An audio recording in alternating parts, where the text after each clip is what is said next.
Welcome everybody to creepypasta reading of stuff. Why do I keep finding these funny pictures on such a scary site? Anyways, today I'm going to be reading Jeff the Killer, as been suggested by my friend Johnny.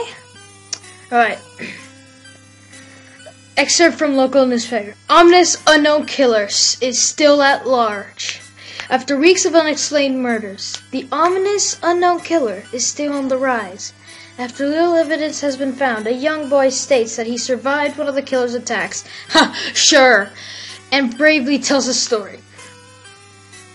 I had a bad dream, and I woke up in the middle of the night, says the boy. I saw that for some reason the window was open, even though I remember it being closed before I went to bed.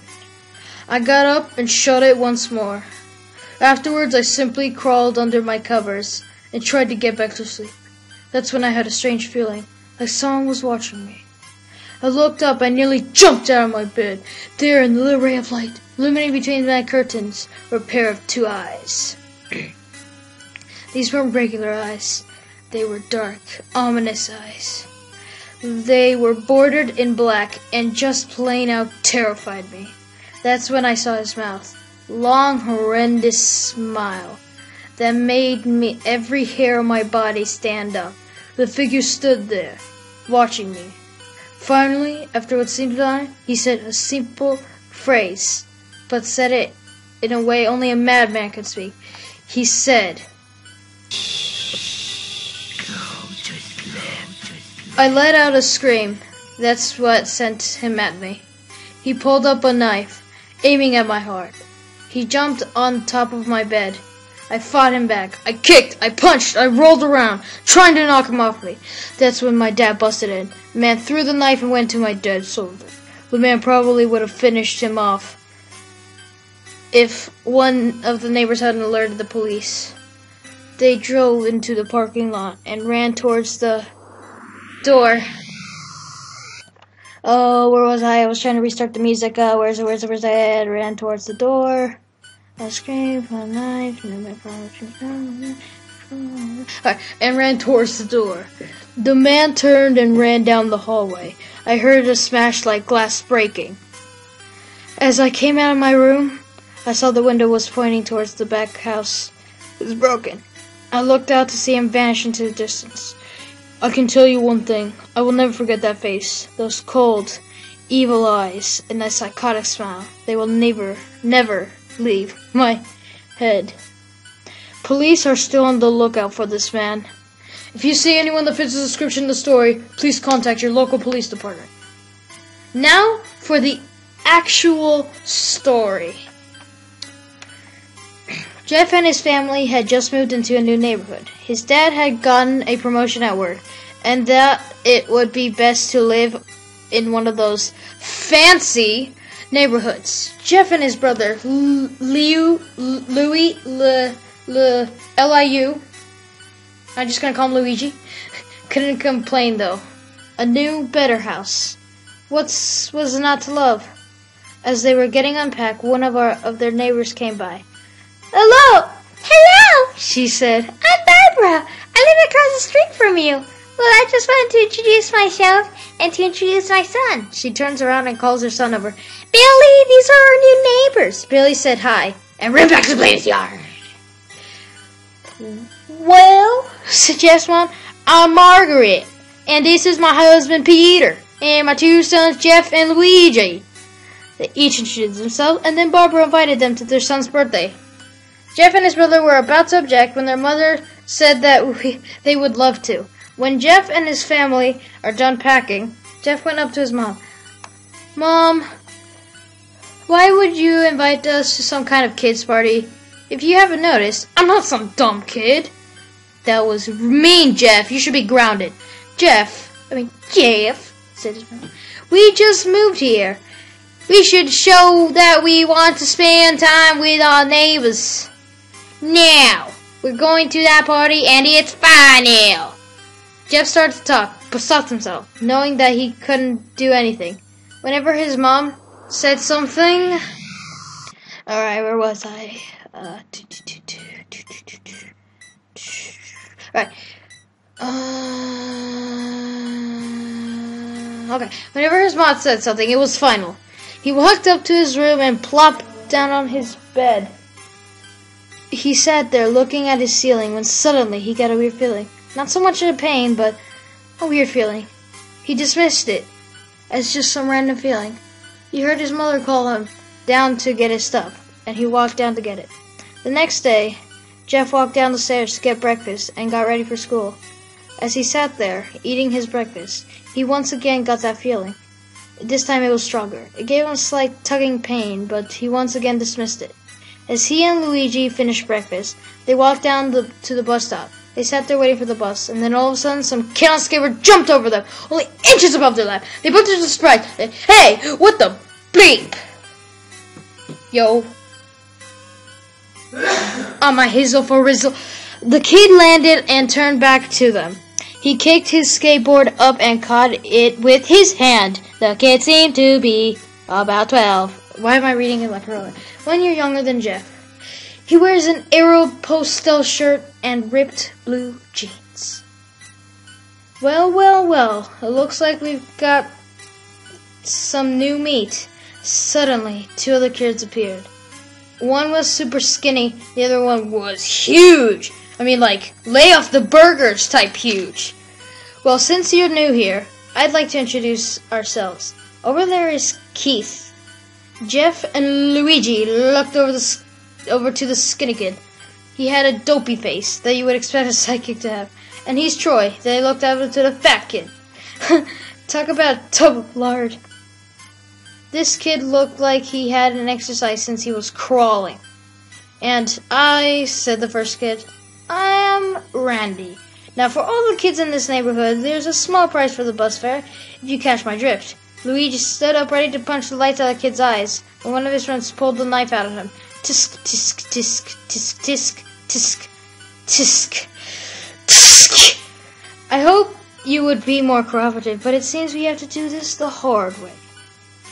The hard way.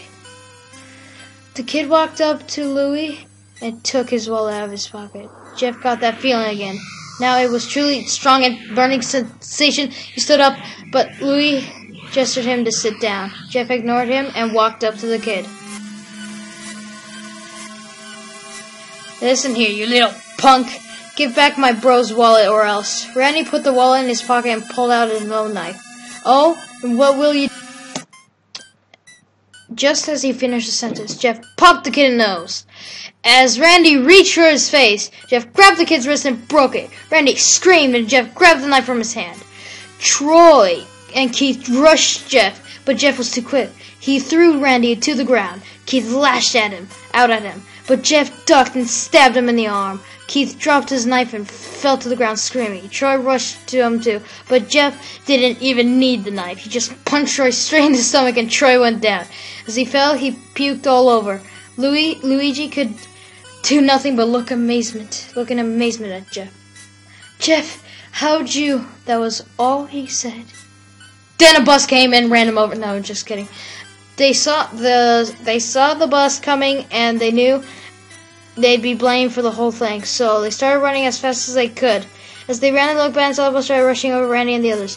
As Jeff and Luigi made it to school, they didn't dare tell what happened. All they did was sit and listen. Luigi just thought of that his brother being up a few kids, but Jeff knew it was more. It was something scary. As he got that feeling, he felt how powerful he was. It was. The urge to just hurt someone. He didn't like how it sounded, but he couldn't help feeling happy. He felt that strange feeling go away and stay away for the entire day of school. Even as he walked home due to the whole thing near the bus stop, and how he probably wouldn't be taking the bus anymore, he felt happy. When he got home, his parents asked him how his day was, and he said in a somewhat ominous voice, "It was a wonderful day."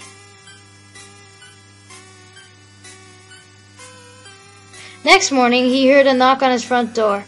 He walked down to find 2 police officers at the door, his mother looking back at them with him with an angry look. I wish I had a face cam so I can show you the angry look. Jeff, these officers tell me you attacked 3 kids. This wasn't any regular fight, and they were stabbed. Stabbed, son! Stabbed, son! For rizzle, my hizzle, my jizzle, my nigga, but I did not say the N-word. Crap, I'm gonna bleep that out. Jeff's gaze fell on the floor, showing his mother that it was true. Mom, they were the ones who pulled the knives on me and Luigi. Son, said one of the cops, we found 3 kids, 2 stabbed, 1 having bruises on his stomach, and we have witness proving you fled the scene. Now what does that tell us? Jeff knew it was no use. He could say him and Luigi had been attacked, but there was no proof of it. Was it not them who attacked first? They couldn't say that they weren't fleeing, because the truth would be told there. So Jeff couldn't defend himself, or Luigi. Son, call down your brother. Jeff couldn't do it, since it was him who beat up all the kids. Sir, it was me. I was the one who beat up the kids. Luigi tried to hold me back, but he couldn't stop me. The cop looked at his partner and both nodded. Okay, looks like a year in juvie. Whoop, whoop. Whoop, whoop. Wait, says Luigi. They look up and see him holding a knife. The officers pull their guns out and lock them on Luigi. It was me. I beat up those little punks. Have the marks to prove it. He looked at his sleeve and revealed cuts and bruises as if he was in a struggle. Oh my god, he cut himself? Son, just put down the knife, officer. Louis held up the knife and dropped it to the ground. He put his hands up and the cop. No, Luigi, it was me. I did it. Jeff, with tears running down his face. Boo-hoo! Boo-hoo! Boo-hoo! Boo. Poor bro. Trying to take the blame for what I did. Well, take me away. Police let Luigi out of the patrol car. Luigi, tell them it was me. Tell them. I was the one who beat up those kids. Jeff's mother put her hands on his shoulders. Jeff, please. You don't have to lie. We all know it's Luigi. You can't stop. Jeff watched helplessly as the cop's car sped off with Luigi inside. A few minutes later, Jeff's dad pulled into the driveway, seeing Jeff's face, knowing something was wrong. Son, what is it? Jeff couldn't answer. His vocal cords were strained from crying. Instead, Jeff's mother walked his father inside to break the bad news. As Jeff swept in the driveway. After an hour or so, Jeff would walk back to the house, seeing that his parents were both shocked, sad, and disappointed. He couldn't look at them. He couldn't see how they thought of Luigi when it was his fault. He just went to sleep, trying to get the whole thing off his mind. 2 days went by with no word from Luigi at juvie something. No friends to hang out with. Nothing but sadness and guilt. That was until Saturday, when Jeff woke up with his mother with happy, sunshine face. Eee! Oh, come on! Jeff, it's the day. She sat up on the curtain and said, What's today? Why, it's Billy's birthday! He was now fully awake. Mom, you're joking, right? You expecting to go to some kid's party after ... Unquote. There was a long pause.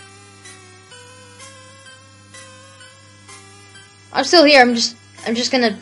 It's a long pause, so you're gonna be here a while.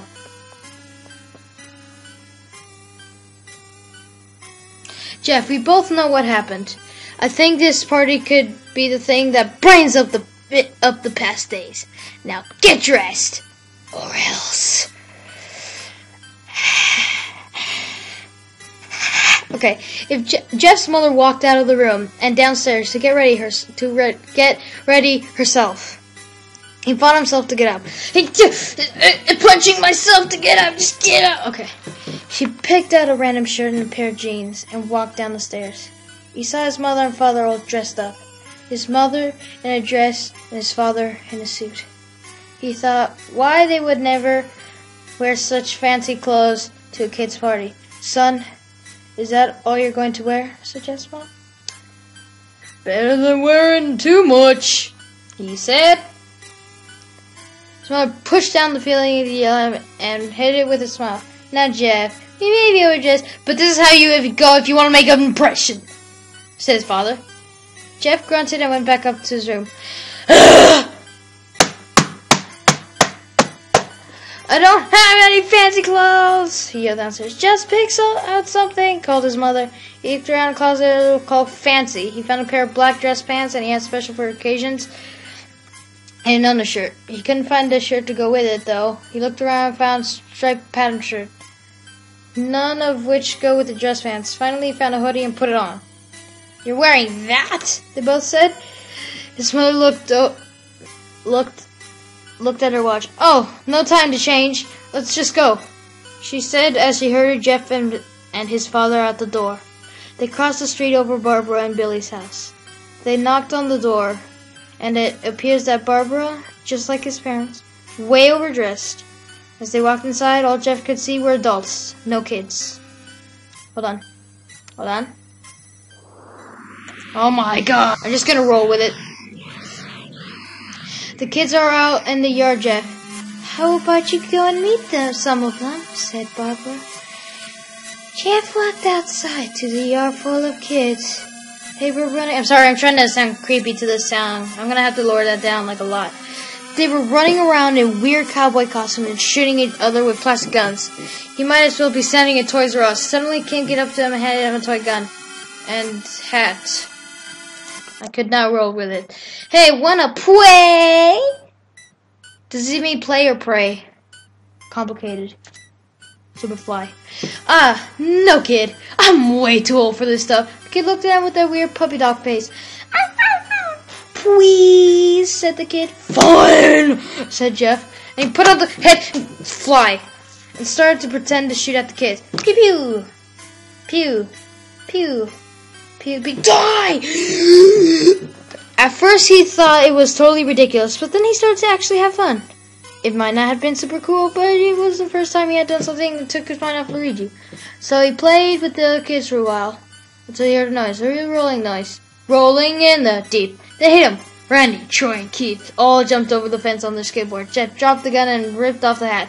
Dun dun dun dun dun dun dun dun dun dun dun dun dun dun dun. Okay. Hello, Jeff, is it? We have some unfinished business. Jeff saw his bruised nose. I think we're even. I beat the crap out of you. And you get my brother sent to JDC. Randy got an angry look in his eyes. Oh no, I don't go for even. I go for winning. You may have kicked our that one day, but not today. As he said, Randy rushed at Jeff. They both fell to the ground. Randy pushed Jeff. Punched Jeff in the nose, and Jeff grabbed him by the ears and headbutted him. Jeff pushed Randy off of him, and both rose to their feet. Kids were screaming, and parents were running out of the house, trying to keep both hold guns out of their pockets. No one interrupt! Like birds do.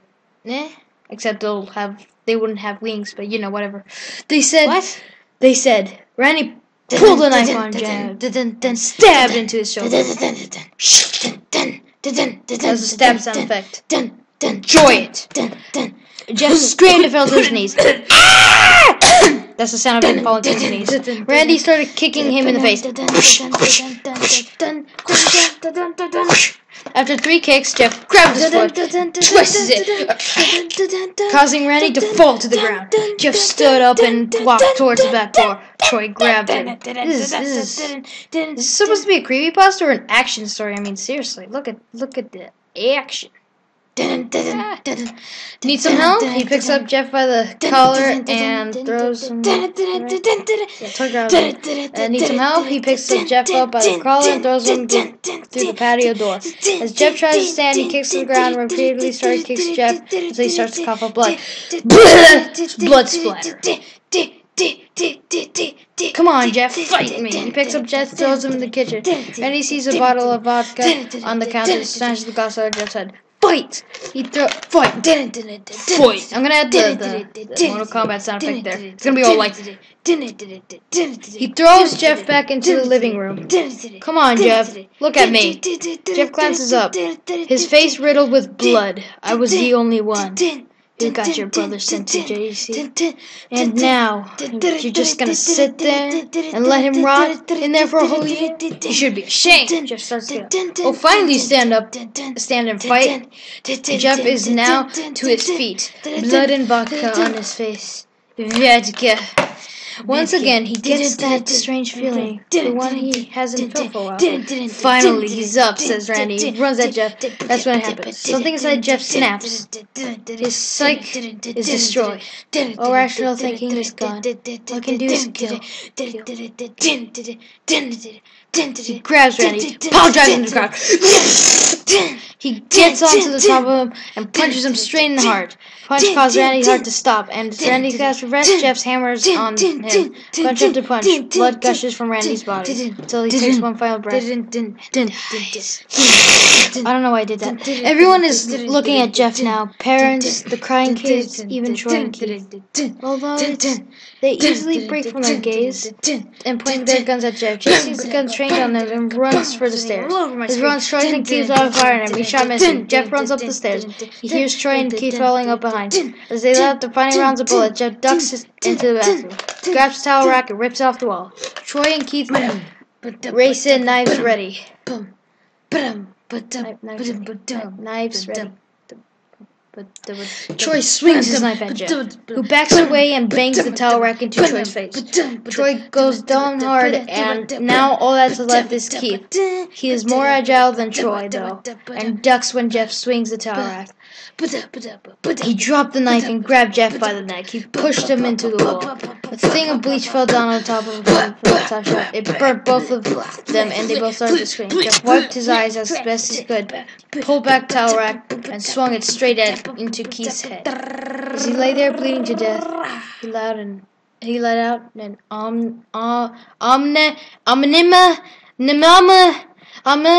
ominous smile. "What's so funny?" asked Jeff. Keith pulled out a lighter and switched it on. "What's funny," he said, "is that you're covered with bleach and alcohol." Jeff's eyes widened. Wow! As Keith threw the lighter at him. As soon as the flame made contact with him, the flames ignited the alcohol and the vodka. While the alcohol burned him, the bleach bleached his skin. Jeff let out a terrible screech. Screech! As he caught on fire. He tried to roll out the fire, but it was no use. The alcohol had made him a walking inferno. He ran down the hall and fell down the stairs. Everybody started screaming as they saw Jeff, now a man on fire, dropped to the ground, nearly dead. The last thing Jeff saw was his mother and the other parents trying to extinguish the flame. That's when he passed. When Jeff woke, he had a cast wrapped around his face. He couldn't see anything, but he felt the cast on his shoulder and stitches all over his body. He tried to stand up, but he realized there was some tube in his arm, and when he tried to get up, it fell out. Nurse rushed in. "I don't think you can get out of bed just yet." As he put back in bed, reinserted the tube. Jeff sat there, with no vision, no idea what his surroundings were. Finally, after hours, he heard his mother. "Honey, are you okay?" And she asked. Jeff couldn't answer, though. His face was covered, and he was unable to speak. It would have been like an answer. The answer would have been like,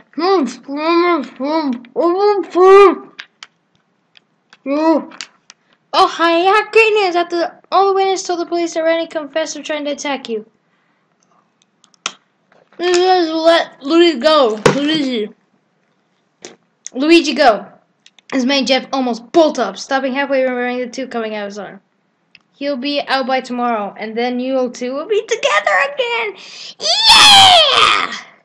Friends forever. Damn." Jeff's mother hugs Jeff and says her goodbyes. Next couple of weeks or so, Jeff was visited by family. Then came the day where bandages were removed. His family all there to see it. What he would look like. As the doctors unwrapped the bandages, Jeff faced everyone saw the agency and waited. Bandages holding his face over his face was also new. "And so for the best,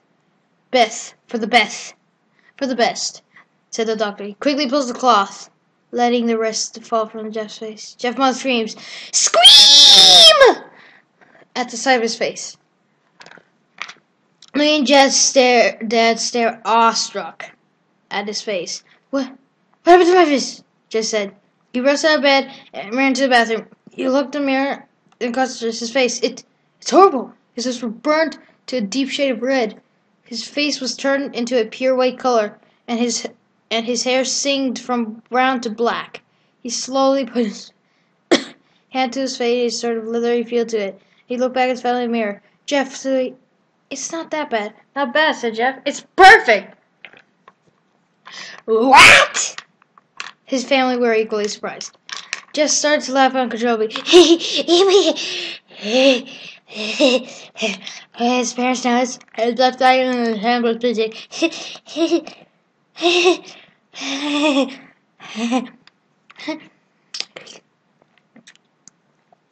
Jeff, are you okay? Okay, I've never felt more happy. Ha ha ha ha!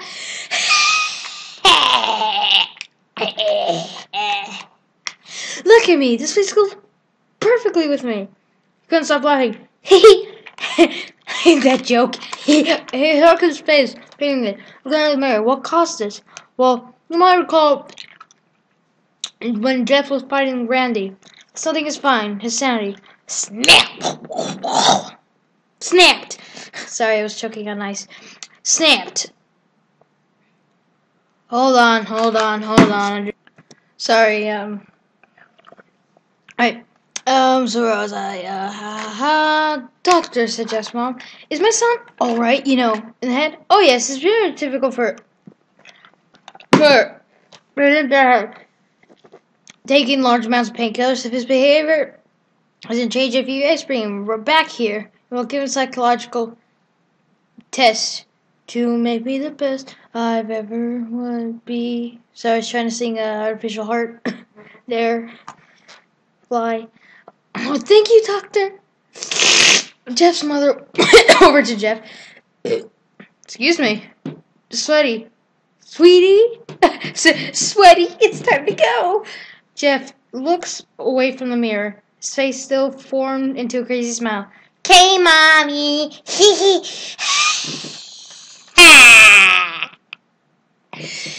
His mother took him by the shoulder and took him to get his clothes. Is this what came in? Said the lady.